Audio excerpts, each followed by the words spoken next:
আসসালামু আলাইকুম। আজকের বাংলা নিউজে আপনাকে জানাচ্ছি স্বাগত। এখন শুনবেন সংবাদ শিরোনাম। আমাদের সংবাদটি যদি ভালো লাগে লাইক কমেন্ট শেয়ার দিয়ে জানিয়ে দিন আপনার মতামত।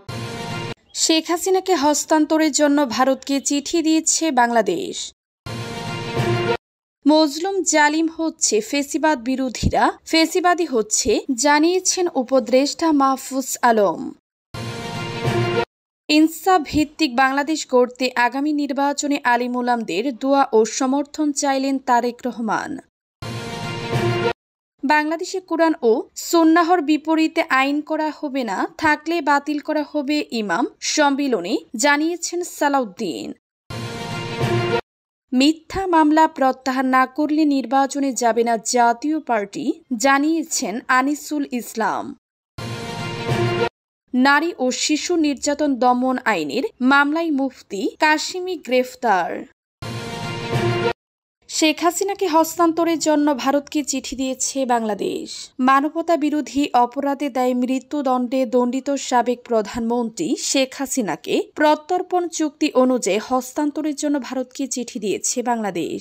গত শুক্রবার দিল্লিতে বাংলাদেশ হাই কমিশন ভারতের পররাষ্ট্র মন্ত্রণালয়ে শেখ হাসিনাকে হস্তান্তরের জন্য কূটনৈতিক পত্রটি পাঠিয়েছে। ঢাকা ও দিল্লির কূটনৈতিক সূত্রগুলো এই প্রতিবেদককে তথ্যটা নিশ্চিত করেছে। গত বছর জুলাই হত্যাকাণ্ডের ঘটনায় মানবতা বিরোধী অপরাধে দোষী সাব্যস্ত করে 17 নভেম্বর সাবেক প্রধানমন্ত্রী শেখ হাসিনা ও সাবেক স্বরাষ্ট্রমন্ত্রী আসাদুজ্জামান খানকে মৃত্যুদণ্ড দেন আন্তর্জাতিক অপরাধ ট্রাইব্যুনাল। এরপর শেখ হাসিনাকে হস্তান্তরের জন্য ভারতকে প্রথমবারের মতো চিঠি দিল বাংলাদেশ। অবশ্য দিল্লিতে আশ্রয় নেয়া শেখ হাসিনাকে হস্তান্তরের অনুরোধ জানিয়ে ভারতকে এর আগে গত বছরের 20 ও 27 ডিসেম্বর চিঠি দিয়েছিল বাংলাদেশ। ভারত ওই সব চিঠির কোনো উত্তর দেয়নি। শেখ হাসিনা ও আসাদুজ্জামান খানের বিরুদ্ধে ট্রাইব্যুনালে রায় ঘোষণার পর ওই দিন বিকেলে পররাষ্ট্র মন্ত্রণালয়ের এক বিজ্ঞপ্তিতে বলা হয়েছিল, মানবতা বিরোধী অপরাধে দণ্ডপ্রাপ্ত এই ব্যক্তিদের দ্বিতীয় কোনো দেশ আশ্রয় দিলে তা হবে অন্তত অবন্ধুসুলভ আচরণ এবং ন্যায় বিচারের প্রতি অবজ্ঞার শামিল। মজলুম জালিম হচ্ছে ফেসিবাদ বিরোধীরা, ফেসিবাদী হচ্ছে জানিয়েছেন উপদেষ্টা মাহফুজ আলম। সমাজ রাষ্ট্রে চিন্তা ও আচারের বৈচিত্র্যকে বাধাগ্রস্ত করলে ফেসিবাদ পুনঃপ্রতিষ্ঠিত হবে এবং জুলাই বিপ্লব ব্যর্থ হবে বলে মন্তব্য করেছেন তথ্য উপদেষ্টা মাহফুজ আলম। তিনি বলেছেন, জুলুমকে ইনসাফ দিয়ে, সহিংসতাকে দরদ দিয়ে প্রতিস্থাপন না করে যারা নতুন মাত্রার জুলুম ও সহিংসতা করে বেড়াচ্ছেন তারা ফেসিবাদের পুনরজাগরণের জন্য দায়ী থাকবেন। তাসাউপপন্থী ফকির বাউল সব ভিন্নতাবলম্বীদের উপর সব ধরনের জুলুম বন্ধ হোক, সেই প্রত্যাশাও জানিয়েছেন মাহফুজ আলম। রোববার সন্ধ্যায় নিজের ভেরিফাইড ফেসবুক অ্যাকাউন্টে দেয়া এক পোস্টে এই কথাগুলো লিখেছেন উপদেষ্টা মাহফুজ আলম। মাহফুজ তার পোস্টে কোনো ঘটনার কথা উল্লেখ করেনি, তবে ধর্ম অবমাননার অভিযোগে করা মামলায় গ্রেফতার বাউল শিল্পী আবুল সরকারের ভক্ত অনুরাগীদের উপর আজ সকালে মানিকগঞ্জে হামলার ঘটনা ঘটেছে। ইনসাফ ভিত্তিক বাংলাদেশ করতে আগামী নির্বাচনে আলিম ওলামাদের দোয়া ও সমর্থন চাইলেন তারেক রহমান। ইনসাফ ভিত্তিক বাংলাদেশ করতে আগামী নির্বাচনে আলিম ওলামাদের দোয়া ও সমর্থন চেয়েছেন বিএনপির ভারপ্রাপ্ত চেয়ারম্যান তারেক রহমান। তিনি বলেছেন, রাষ্ট্র ও সরকার পরিচালনায় বিএনপির মূলমন্ত্র হবে ন্যায়পরায়ণতা। মহানবী হযরত মুহাম্মদ সাল্লাল্লাহু আলাইহি সাল্লামের ন্যায়পরায়ণতার আদর্শে উজ্জীবিত হয়ে একটি ইনসাফ ভিত্তিক বাংলাদেশ গড়ার লক্ষ্যে আগামী নির্বাচনে বিএনপি দেশের সব ইমাম, খতিব, মুয়াজ্জিন, আলেম ওলামা, মাশায়েখের দোয়া ও সমর্থন চাই।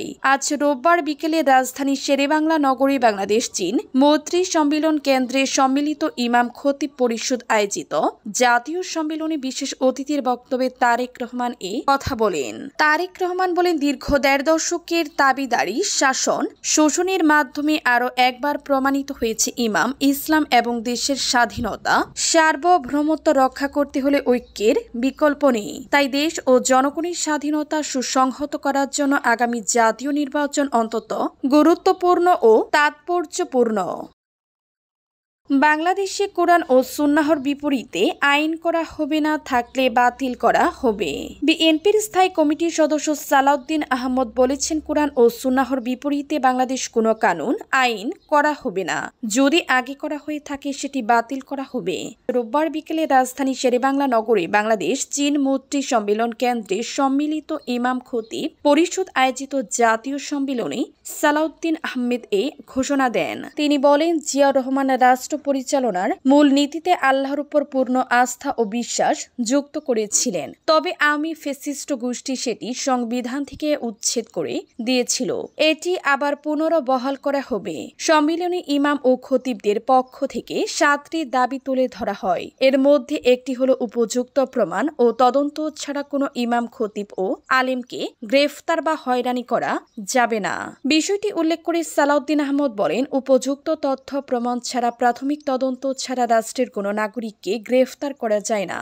কিন্তু বিগত সময়ে আওয়ামী ফেসিবাদী অবৈধ সরকার দাড়ি টুপির বিরুদ্ধে ছিল, আলেম বিদ্বেষী ছিল। তারা কেউ কাউকে ধরে নিয়ে এসে জঙ্গি বানানোর নাটক করত। সে বাংলাদেশ এখন নেই। বাংলাদেশের গণতান্ত্রিক নবযাত্রা শুরু হয়েছে। বাংলাদেশের গণতান্ত্রিক নবযাত্রা শুরু হয়েছে। এই দেশে আইন কানুনের ব্যত্যয় ঘটিয়ে কোনো বেআইনি কাজ কাউকে করতে দেয়া হবে না। মিথ্যা মামলা প্রত্যাহার না করলে নির্বাচনে যাবে না জাতীয় পার্টি, জানিয়েছেন আনিসুল ইসলাম। জুলাই গণ অভ্যুত্থানের ঘটনায় জাতীয় পার্টি জ্যেষ্ঠ অনেক নেতার বিরুদ্ধে দিয়ে মিথ্যা মামলা এবং বিদেশ যাত্রায় দেয়া নিষেধাজ্ঞা প্রত্যাহার না করলে আগামী জাতীয় সংসদ নির্বাচনে জাতীয় পার্টি অংশগ্রহণ করবে না।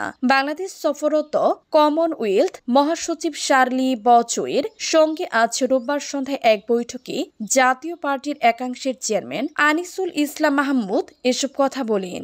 দলটির পাঠানো এক সংবাদ বিজ্ঞপ্তিতে বলা হয়, একাদশ জাতীয় সংসদ নির্বাচন নিয়ে প্রস্তুতির বিষয়ে জানতে তাদের সঙ্গে বৈঠক করেছেন কমনওয়েলথ মহাসচিব শার্লি বচোয়ে।